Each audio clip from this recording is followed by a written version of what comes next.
It's never felt like a job. It's become more serious. I guess the defining point is really two elements, two other characters who sort of joined on this this journey. You know, as I mentioned earlier, for probably the first 5 or 6 years, less than half dozen, maybe a dozen people had ever even heard the music. So it was really my private thing for my daughters, and they knew all the lyrics. They knew the whole story of Galileo by the time they were, 6 years old. They were really enjoying the music, which was really what kind of kept me going. And that's really what this was about, was writing a rock opera for my daughters. That's really when you cut it all away. But I met, coincidentally, in a meeting that had nothing to do about Galileo, a wonderful Jesuit priest by the name of Rick Curry, who came to see me about a real estate matter. He needed some real estate advice. And somehow in the middle of the meeting, we shifted away from real estate, and I told him it was the first Jesuit I'd actually met, and I had this lifelong fascination with Galileo, and one thing led to another, and he said, "You have to play some of the music for me." And I said, "Well, I don't really share the music." He said, "No, you have to play this music for me." So I think I played maybe a half dozen or a dozen songs, and he just said to me, and I always remember, he says, "We Jesuits have been waiting for you for the last 400 years. You have to tell this story." And so that was my first, I had a Jesuit who, knew that, and he knew everything about Galileo. They knew the whole story, the pros, the cons. And one of the great characters is Cardinal Bellarmine, who was one of the preeminent Jesuits, who also gets a little bit of a bad rap. But so Rick said, "I want to help you get this out, that you should really, you can go anywhere with this." And so that was the first third-party confirmation that there was something that bordered on being important and there was a real story to tell. And so I started with Rick encouraging me to get out there, and he offered to introduce me to basically the entire Catholic community. The president of Fordham was on his board. He said, "I'm going to set up a little advisory committee. We'll do whatever we can, but this is really important stuff." Was this because it was more favorable? But was the reaction by the Jesuits and just the Catholic Church in general, like, "Oh my God, you've got to tell this story because you were more favorable to the Catholic Church than the story that had come?" With Galileo is that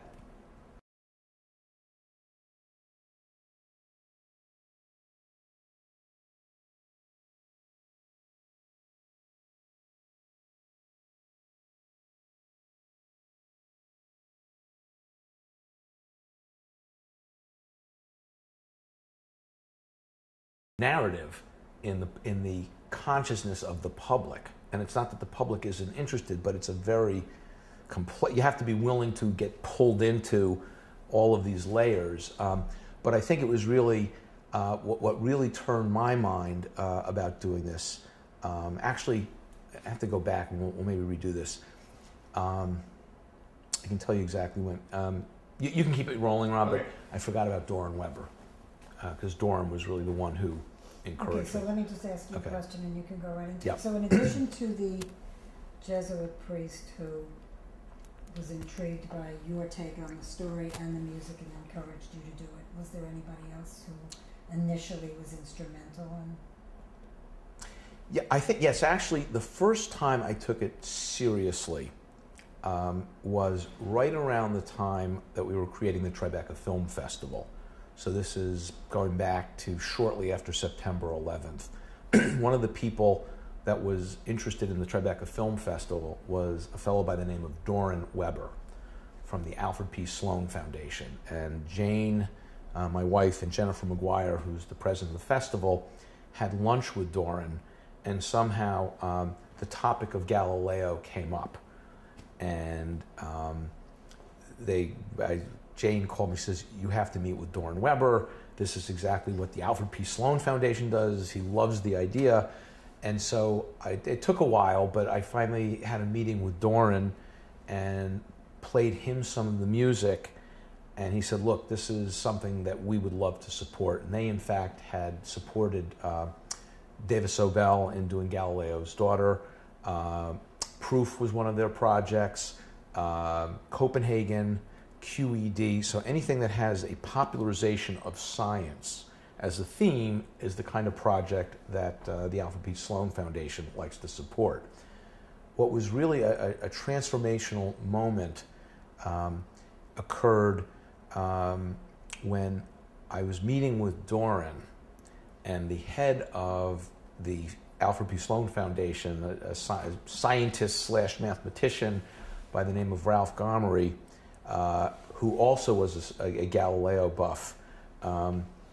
Doran tracked him down. I was having a meeting, and he came into the office for a couple of minutes, and Doran kind of pitched the project. And Ralph said to me, this is the story that we scientists have been waiting for. We all know what a rogue Galileo was. And he said to me, have you read the book Stargazer? And I said, no, I'm having trouble finding it. I've heard about it. He said, you really ought to try and track it down. You'll love it. He said, but this is, I love the idea of telling the real story. That Galileo boy, he was quite a rogue. So I had, from both the science side as well as from the religious side, this kind of, wow, this is much more than meets the eye. And so it was really this balance where if we could just tell the story without trying to bias it one way or the other, just let the story tell itself, that to me was kind of the intriguing part. To get back to the music for a minute, were you aware when you were writing these songs that some of them were very Beatlesy and melodic, and I mean, how did you actually go about the sessions? Did you do chords first? Did you do melody lines first? Was it different every time?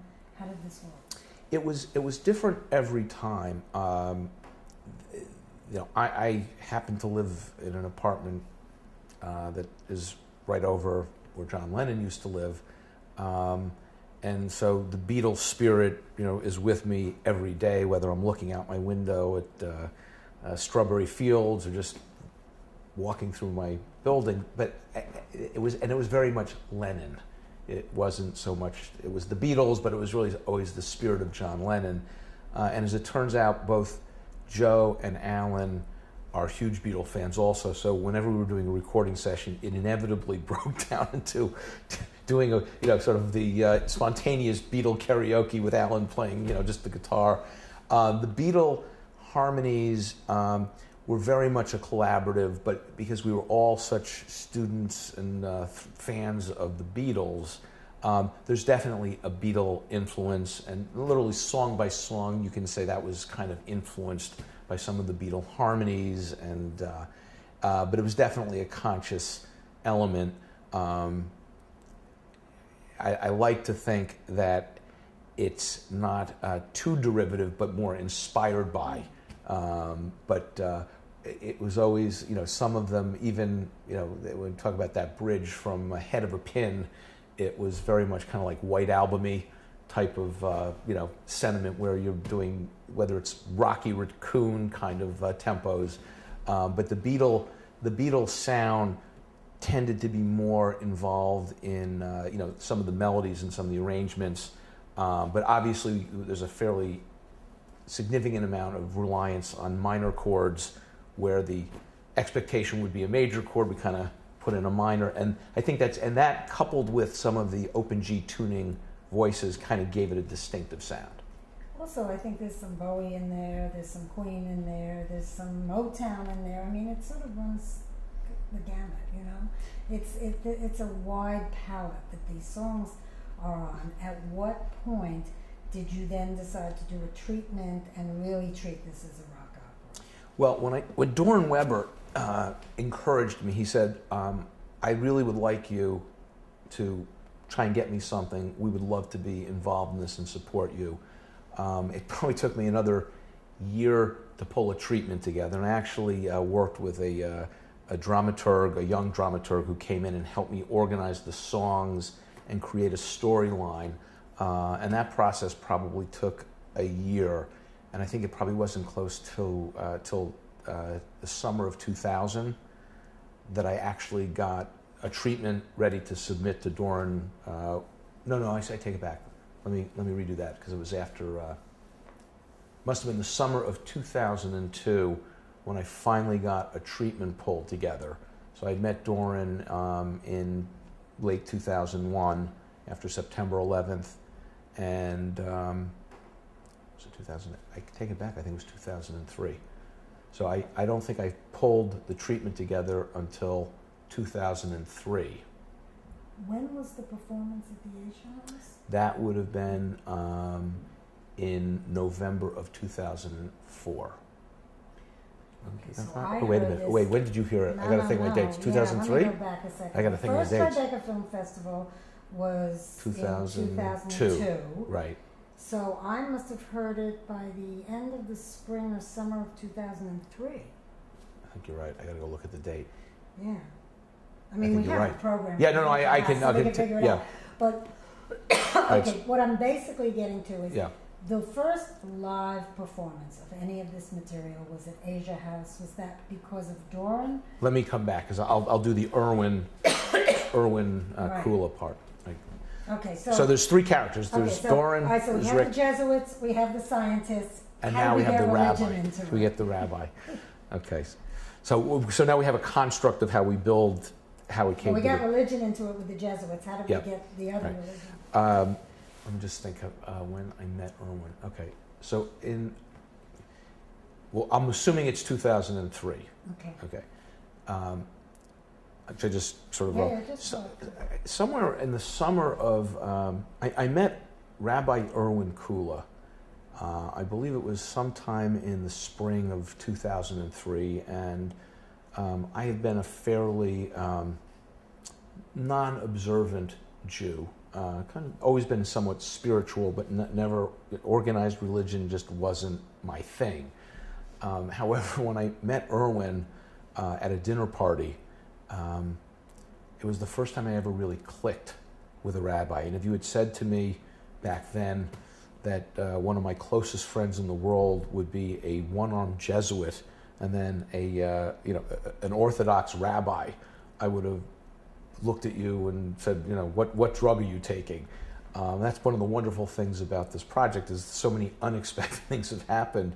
And this is a project that has brought me into whole different realms and environments. But I started a conversation, a dialogue with Irwin, because now that I had daughters, it was time for us to deal with their religious training. And so we were trying to figure out what we were going to do for both, now I had Isabella as well as Juliana.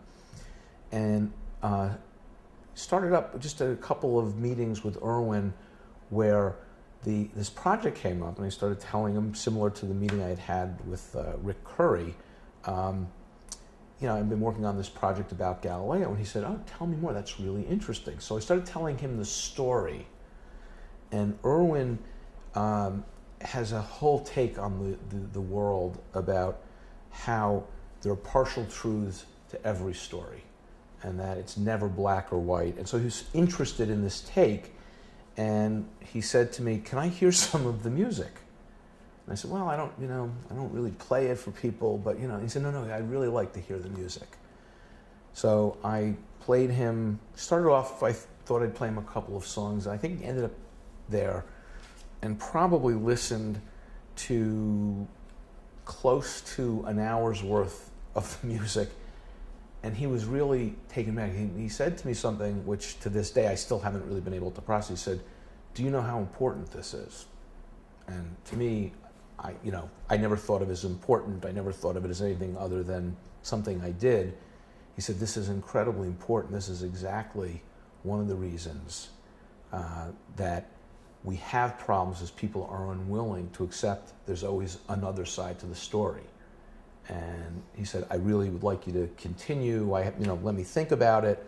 And he left, and he was really kind of moved by it. He loved the music. He loved the story. He loved what it stood for, which was this idea of an alternative story or an alternative narrative about something that's accepted as fact.